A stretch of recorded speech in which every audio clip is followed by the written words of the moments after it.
Muito bem. Quem gosta aqui de charada? Você lembra aquela brincadeira que a gente fazia quando criança? O que é o que é? Fazer uma aqui com vocês, né? No culto da manhã, no culto das 5 horas, o pessoal descobriu as charadas. O que é feito para andar, mas não anda? Alguém sabe aí? O que é feito para andar, mas não anda? A Luciana do Glazer adivinhou, falou assim, é a rua. A rua é feita para andar, mas a gente não anda. A segunda, o que é? Muitos podem ouvi-lo, mas ninguém o pode ver. Se não falamos, ele também não falará. O que é isso aí? O que vocês acham? Pode falar, Michael. Eco? Isso mesmo, é o eco. Muito bem, seu Michael. Muitos podem ouvi-lo, mas ninguém o pode ver. Se não falarmos, ele também não falará.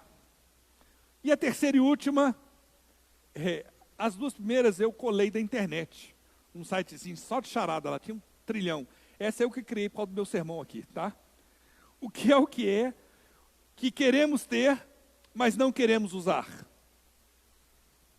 O que é o que queremos ter, mas não queremos usar? Alguém falou aí, Fernanda falou aí, o que é? Seguro, olha só, muito bem, você me ajuda. Eu estou feliz agora, viu, Fernanda? Você me ajudou demais. Seguro, ninguém faz assim, nossa, eu fiz uma pólice contra fogo, né, contra incêndio. Aí a casa do sujeito pega fogo no outro dia, nossa, que coisa boa, vou usar minha pólice de seguro. A gente quer ter como segurança, mas não quer usar a apólice de seguro. A gente está numa caminhada, e hoje a gente encerra a série de meditações sobre o reino de Deus. Queremos entender melhor a questão do reino. Vimos, né, ao longo das outras semanas que o reino é presente, é futuro, que vivemos numa era contrária ao reino de Deus aqui na terra, que ele o reino de Deus só será implantado de forma definitiva na era futura. O que separa as duas eras? A presente e a futura. O que separa, meus queridos? Hein? Hã? Fala com coragem. Fala. A volta de Jesus, isso mesmo. A volta de Jesus é que separa, então, as duas eras. A era presente teve início quando Deus criou a humanidade. Ela terá fim na volta de Jesus. A era futura terá início na volta de Jesus, mas não terá fim. Será implantado de forma definitiva. Não se trata, como nós vimos semana passada, de dois mundos, mas sim de duas eras, que são completamente diferentes e opostas. Se terminássemos aqui essa meditação, poderia parecer que o reino de Deus se parece muito com uma pólice de seguro. Ou seja, teríamos a garantia que viveríamos uma situação muito melhor, muito mais transcendente do que essa, mas só na era futura. Nunca experimentaríamos, numa visão que alguns têm sobre o reino de Deus, algo do reino de Deus no momento presente, na vida presente.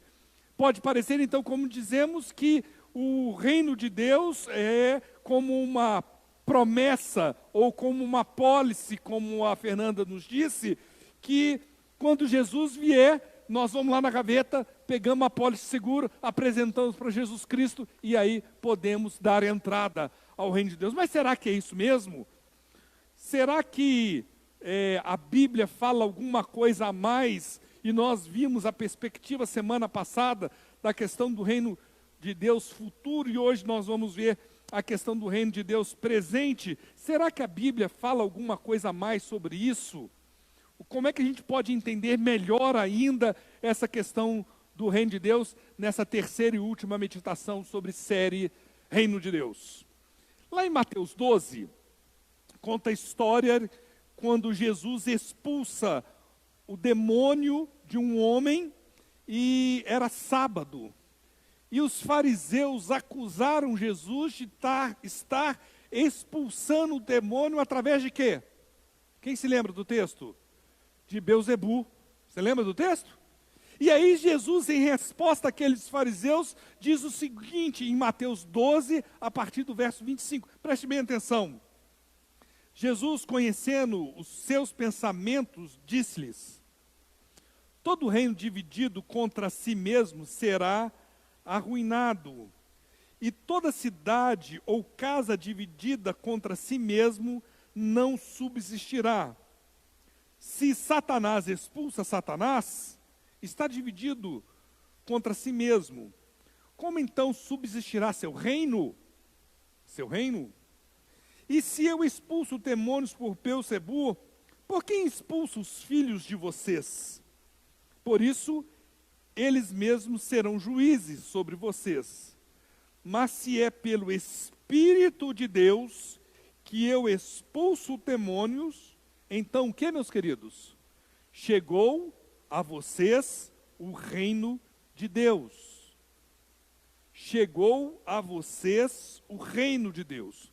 O que Jesus estava falando com aqueles fariseus era que, com a chegada dele, com a vinda dele na história da humanidade, o reino de Deus havia sido instalado, não de forma completa, definitiva, mas havia sido instalado.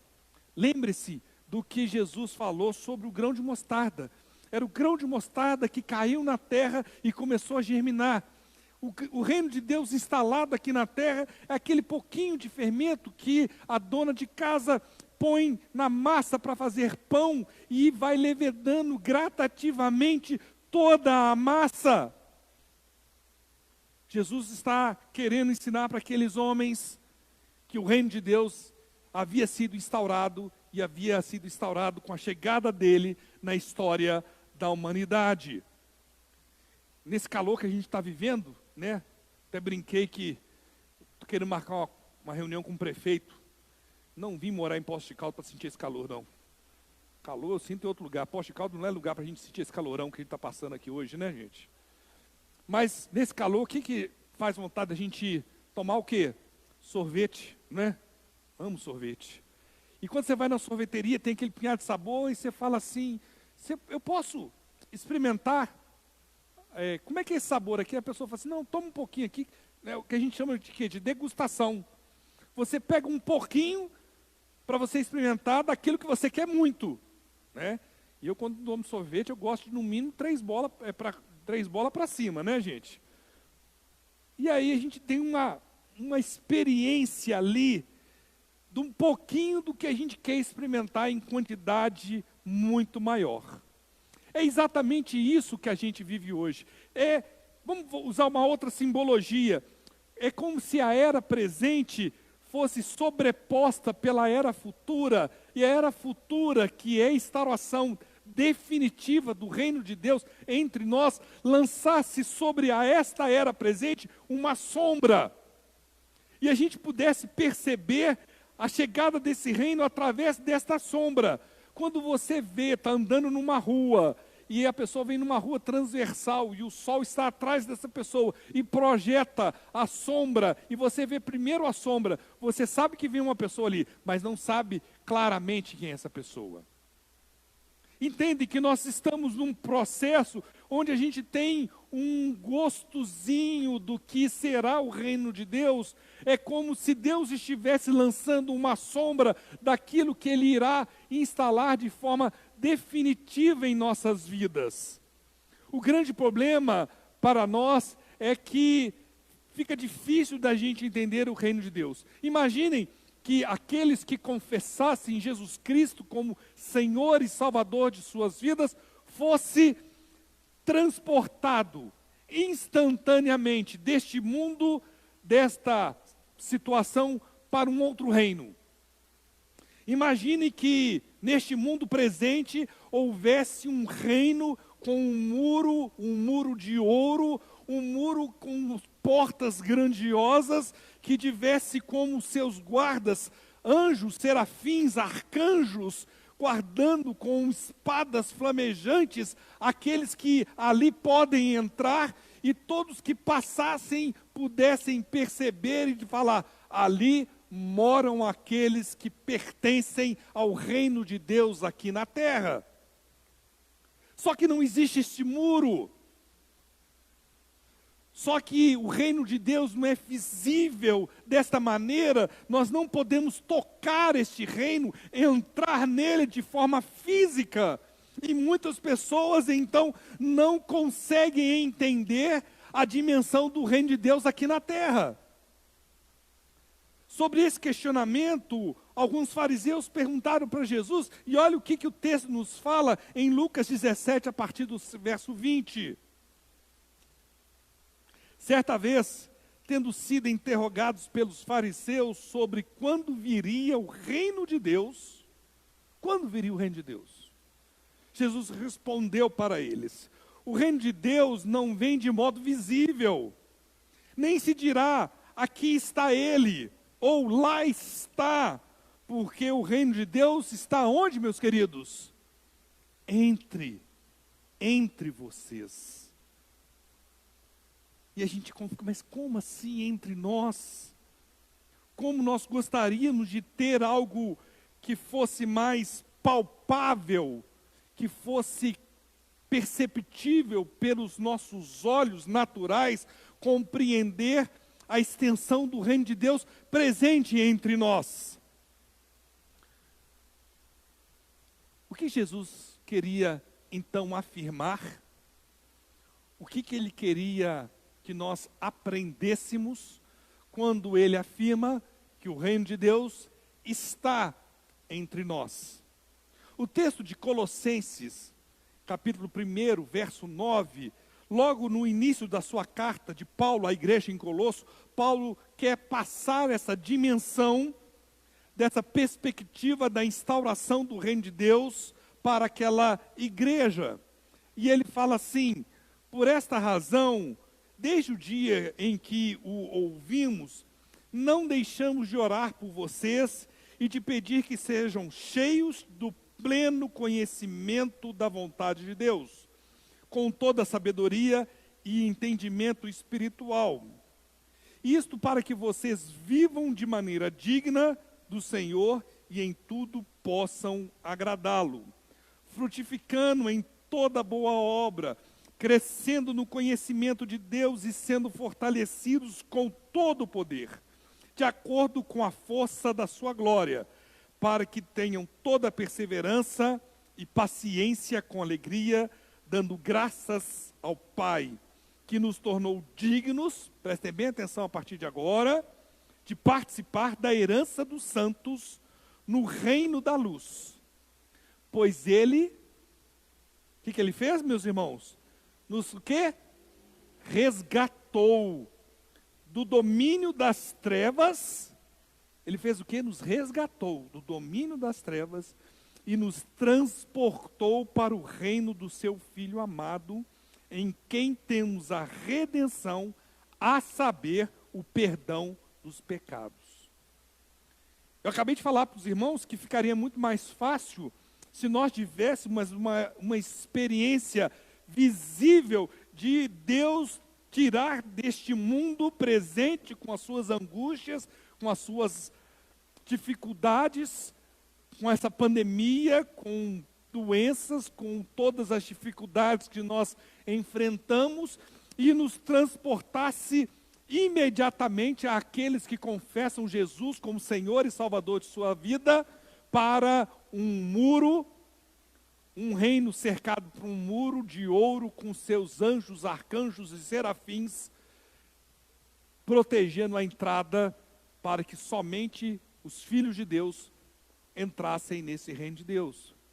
Mas o que Jesus está ensinando, que de fato ele faz isso, só que de uma forma espiritual. O que o texto nos ensina é que Jesus Cristo, através do seu sacrifício na cruz do Calvário, nos resgatou do que, meus irmãos? Do império das trevas. Nos resgatou da escravidão deste mundo. Nos resgatou da impossibilidade de entendermos as coisas espirituais e nos transportou para o reino maravilhoso que está em Cristo Jesus. Só que essa experiência, ao invés de ser exterior, ela é o quê? Ela é interior. O reino de Deus está entre nós. Em Cristo Jesus, no seu amor, na sua graça, na sua misericórdia, Ele nos alcançou. Nós, ou seja, eu e você, fomos resgatados do reino deste mundo, que é contrário a tudo que agrada a Deus, que não entende a vontade de Deus, que chama de loucura a lógica deste reino, para sermos transportados para um reino de amor, de esperança, de alegria e de paz. Um reino que não está limitado por tempo, não está limitado em espaço, um reino que não está limitado às suas posses, não está limitado à sua formação cultural, intelectual, um reino que não faz acepção de pessoas. Um reino onde Deus é soberano, onde aqueles que lá estão se agradam em adorar a Deus de todo o coração, não somente com suas bocas, mas com uma vida de obediência, uma vida de entendimento, que se fazemos parte do reino de Deus, devemos fazer a vontade de Deus em nossas vidas. Eu vejo com muita tristeza o momento da igreja de Jesus Cristo hoje em dia. A gente percebe com pesar que algumas igrejas, para acelerar o seu crescimento, empobreceram a mensagem do Evangelho de tal forma que parecem que Jesus é quase um pedinte de rua. Eu vi certa vez um pregador falando no seu apelo: deixa Jesus entrar na sua vida. Ele está lá do lado de fora. Está chovendo, está frio, Ele está batendo na sua porta. Deixa Ele entrar. Acho que alguns que aceitaram esse convite do Evangelho, o aceitaram quase por dó de Jesus Cristo.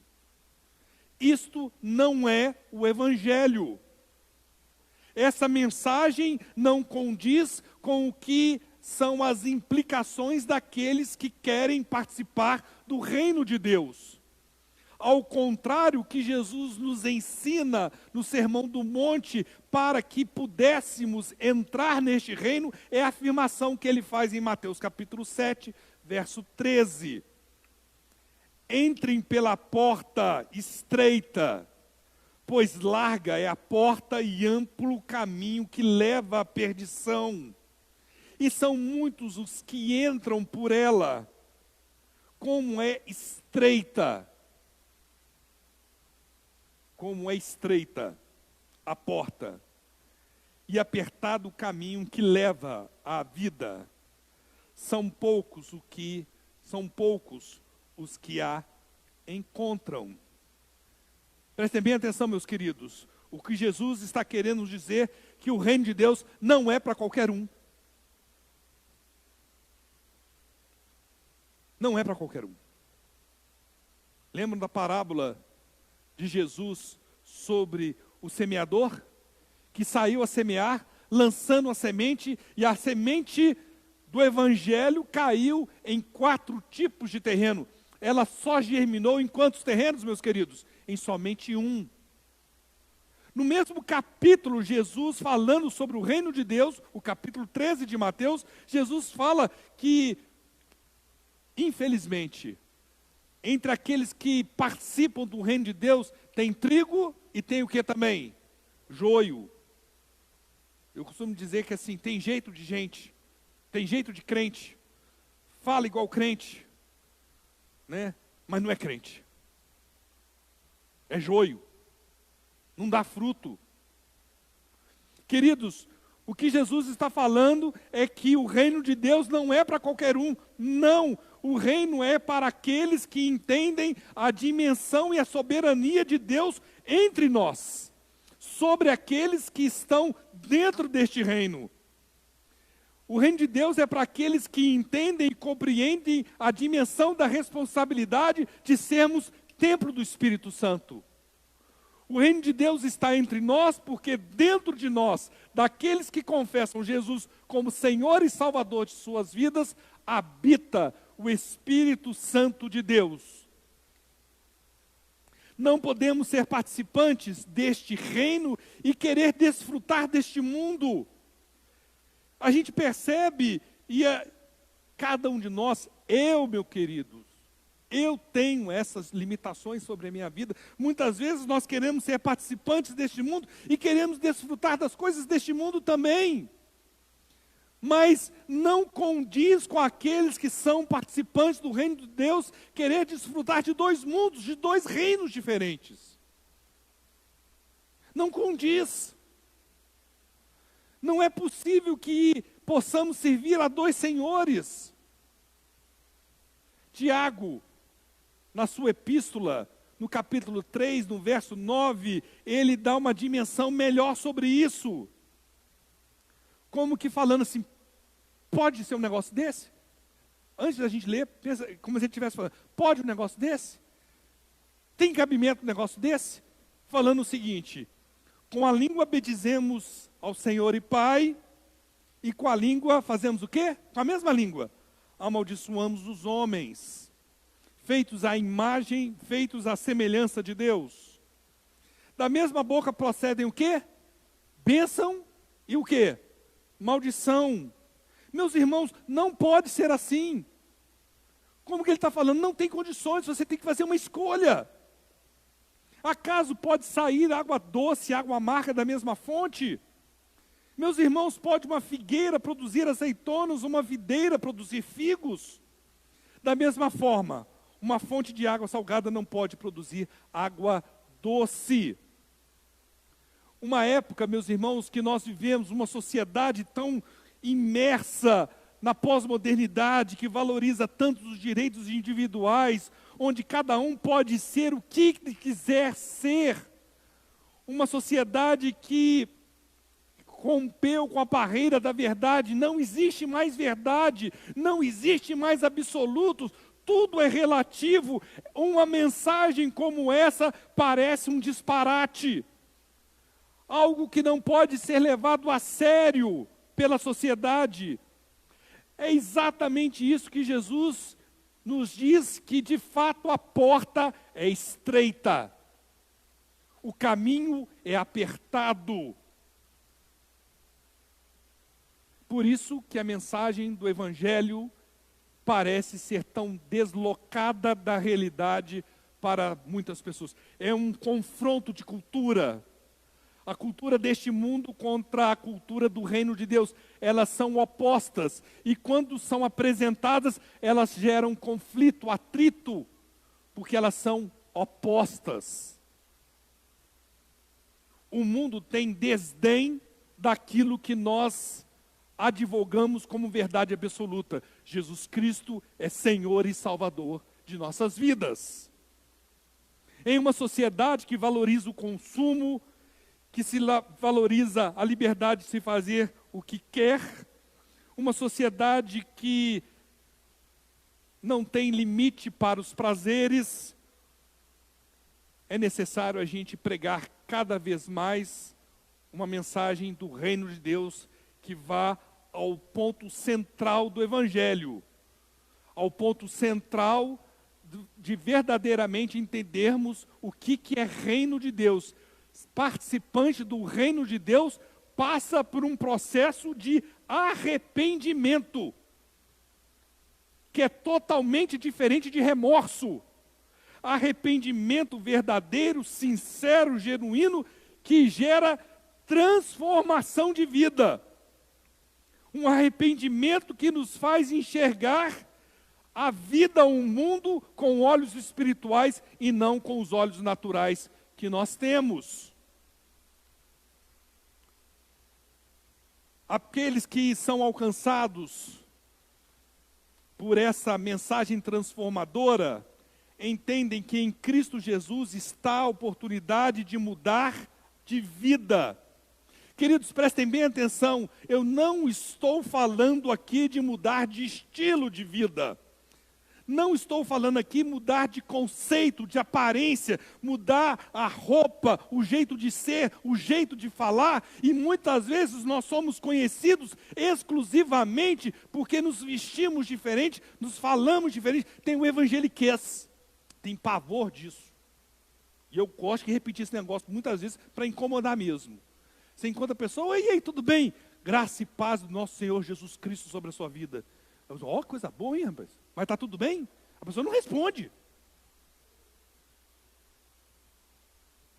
A gente é conhecido, meus queridos, pelo que a gente não faz.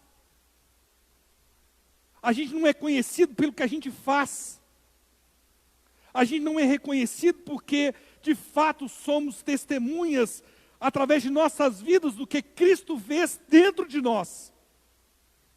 Que transcende a um discernimento simplista de que usamos roupa assim, cabelo assado. É reduzir demais o Evangelho. É reduzir muito o que de fato precisamos ser enquanto reino de Deus, povo que chama Jesus Cristo como Senhor e Salvador de sua vida. Aqueles que estão dispostos a entrar neste reino experimentarão algo mais sublime, algo que nunca vi alguém se arrepender.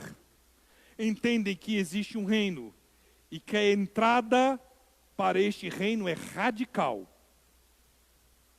Radical no amor, radical na esperança, radical na adoração, radical na obediência, radical na transformação que precisamos ter em nosso caráter, em nossa forma de ser e viver. Prestem bem atenção o que Jesus ensina para os seus discípulos no capítulo 16, a partir do verso 24. Olha a dimensão do que Jesus está falando, daqueles que querem entrar por uma porta que é apertada, é estreita, para aqueles que querem entrar, andar num caminho que é apertado. Jesus Cristo fala para os seus discípulos, se alguém quiser acompanhar-me, faça o que quiser, tome posse desse mundo, declare com ousadia, não é nada disso a mensagem do Evangelho. Queridos, estão empobrecendo, reduzindo a mensagem do Evangelho verdadeira é, negue-se a si mesmo, tome a sua cruz e siga-me. Pois quem quiser salvar a sua vida, perderá, mas quem perder a sua vida, por minha causa, a encontrará. Pois o que adiantará o homem ganhar o mundo inteiro e perder a sua alma? Ou o que o homem poderá dar em troca de sua alma? Pois o Filho do Homem virá na glória de seu Pai, com seus anjos, e então recompensará a cada um de acordo com o que tenha feito. Isso, meus irmãos, não faz sentido para o mundo.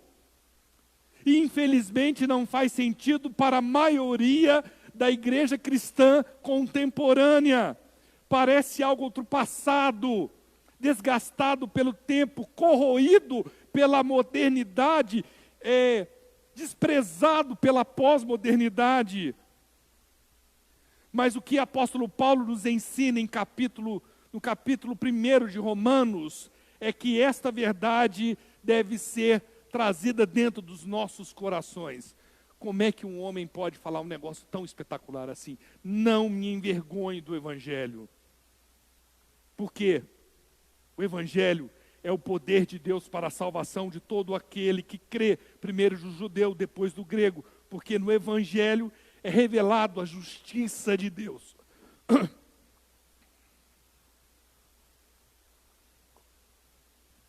Perdão. Uma justiça que do princípio ao fim é pela fé, como está escrito, o justo viverá pela fé. Queridos, se somos participantes deste reino, se experimentamos aqui nesta vida uma degustação do que viveremos lá em Deus, devemos viver como se lá estivéssemos. O reino de Deus presente, essa degustação do que viveremos, deve ser a expressão de uma obediência à vontade soberana de Deus sobre as nossas vidas. Como nós dissemos, o reino de Deus não é uma apólice de seguro, que nós vamos desfrutar quando Jesus voltar. Jesus nos disse que o reino de Deus está entre nós. Se o reino de Deus está entre nós, foi instaurado na vinda dele, na história da humanidade, podemos estar nos perguntando quais são as bênçãos que nós podemos ter de sermos participantes deste reino. Queridos, eu e você fomos criados para sermos parecidos com o caráter de Cristo Jesus. A gente tem que entender que o ser humano foi criado, o que a palavra de Deus nos diz? Foi criado ao quê? A imagem e semelhança de Deus. Só que a gente olha para muito ser humano e a gente fala assim, o que esse sujeito tem de imagem e semelhança de Deus? Vai na Cracolândia um dia, filma, participa, anda no meio da Cracolândia, onde aquelas pessoas não parecem mais humanos, parecem zumbis. Primeira vez que eu tive na Cracolândia, eu falei assim, olha o Walking Dead se cumprindo aqui entre nós. Olha a situação daquelas pessoas e fala assim, o que esses caras têm de parecidos com o caráter de Cristo Jesus? Nada.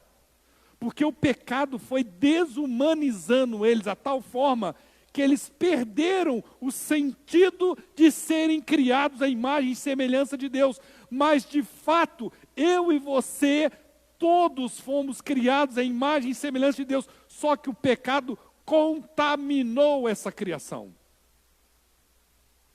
E aqueles que vão se afundando no pecado, vão perdendo cada vez mais a semelhança para a qual nós fomos criados. Ser participante do reino de Deus é ter então a nossa imagem de Deus restaurada. Ter a nossa imagem restaurada é um processo de reumanização. Quanto mais parecido com Cristo Jesus eu sou, verdadeiramente sou mais humano. E o contrário é verdadeiro. Quanto menos parecido eu sou com o caráter de Cristo, menos humanizado eu sou.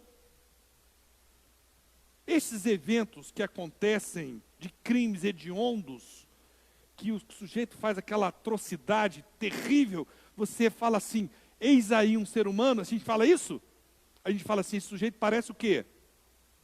Qual que é a palavra que vem na sua cabeça? Um monstro? Isso mesmo. O que você está querendo falar com isso? Já parou para pensar? Quando você está falando que aquele sujeito é um monstro, porque o pecado entranhou tanto na vida dele, que ele perdeu a semelhança da humanidade. Queridos, ser um ser humano em toda a sua plenitude só será conquistado a aqueles que confessam Jesus como Senhor e Salvador de sua vida. Isso não tem nada a ver com religião.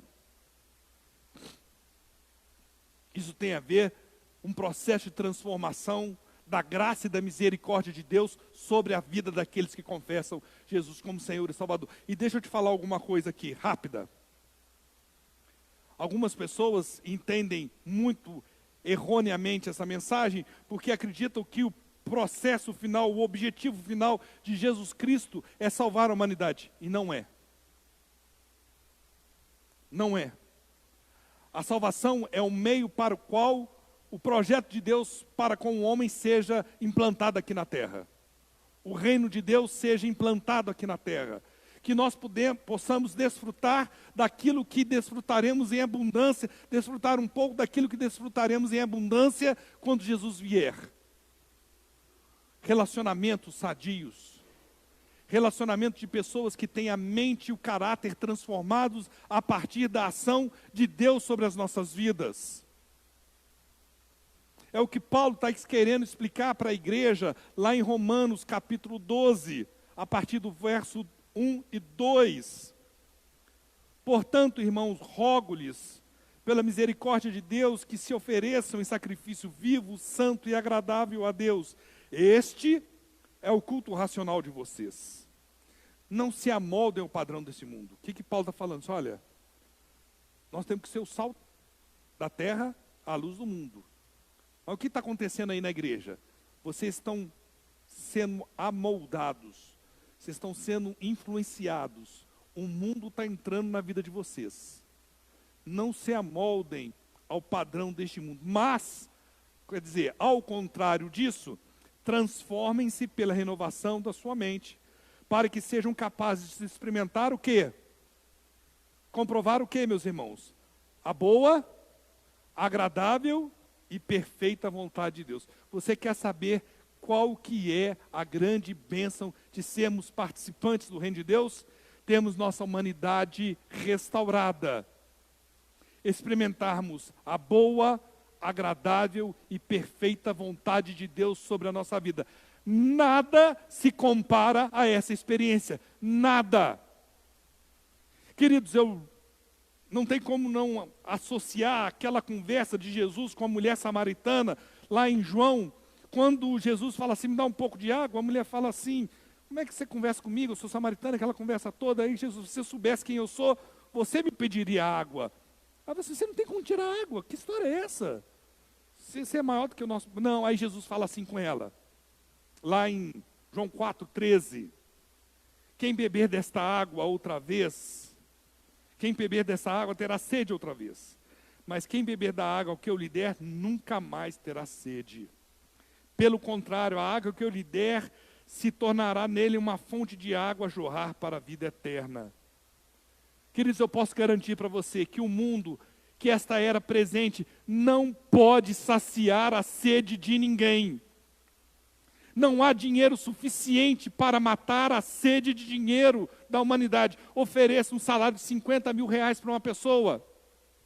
Pergunte daqui um ano, você está satisfeito? Você quer mais? Eu quero. Ofereça então 1 milhão de reais para essa pessoa. Você está satisfeito ou você quer mais? Eu quero mais. O dinheiro, queridos, que o mundo oferece não sacia a sede de ninguém. Não há poder suficiente para saciar o desejo, a sede de poder que temos. Não há droga o suficiente que sacie a sede de qualquer pessoa. A prova física incontestável são aqueles que foram reduzidos a nada, que vivem lá sem esperança na Cracolândia. Não há droga suficiente que sacie a sede daqueles homens do crack. O mundo não pode oferecer nada que sacie a sua sede. Pecado nenhum consumado pode gerar satisfação em você. Muito pelo contrário. Toda vez que pecamos, o nosso inimigo lança na nossa face aquilo que fizemos que desagrada a Deus. Essa sede, esse sentimento de ser transformado, de arrependimento, de uma vida nova com um novo sentido, só pode ser usufruída para aqueles que experimentam o reino de Deus através de um verdadeiro e genuíno arrependimento em suas vidas. Para aqueles que confessam com sua boca, expressando uma fé que nasce em seus corações, que Jesus Cristo é Senhor e Salvador de suas vidas. Para estes, o reino de Deus é presente, vivido e experimentado em toda dimensão de prazer que pode alguém experimentar nesta vida. O resto, meus irmãos, é engano de Satanás que nos cega, que nos impede de entendermos verdadeiramente a vontade de Deus para com a humanidade. Desejo do meu coração é que cada um de nós se questione qual o valor que nós damos ao reino de Deus, o quanto experimentamos e desfrutamos deste reino nesta vida presente. Temos dois senhores, servimos a dois senhores ou só a Jesus Cristo? Qual o valor que você dá à presença do reino de Deus em sua vida? O quanto o seu caráter está sendo transformado para que cada um de nós, a começar em mim, possamos ser mais parecidos com o caráter de Cristo Jesus. Amém? Que você guarde essa palavra em seu coração, reflita sobre isto esta semana, para que possamos caminhar como uma igreja que glorifica o nome do nosso Senhor Jesus Cristo. Muito obrigado pela sua presença. Quero convidá-lo para estar aqui quarta-feira, né? Nós estamos fazendo um estudo expositivo de João.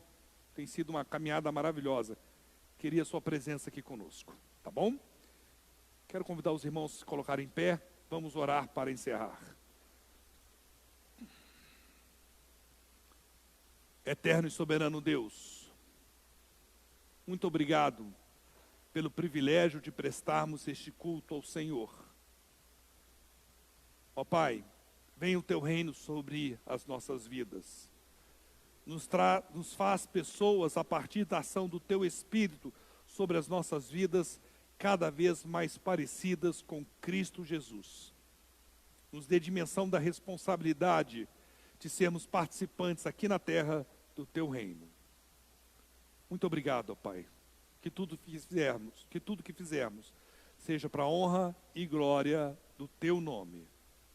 E agora, que o amor de Deus Pai, a graça e a misericórdia do nosso Senhor Jesus Cristo, a comunhão e as consolações do Espírito Santo de Deus, esteja sobre a vida dos teus filhos aqui presente.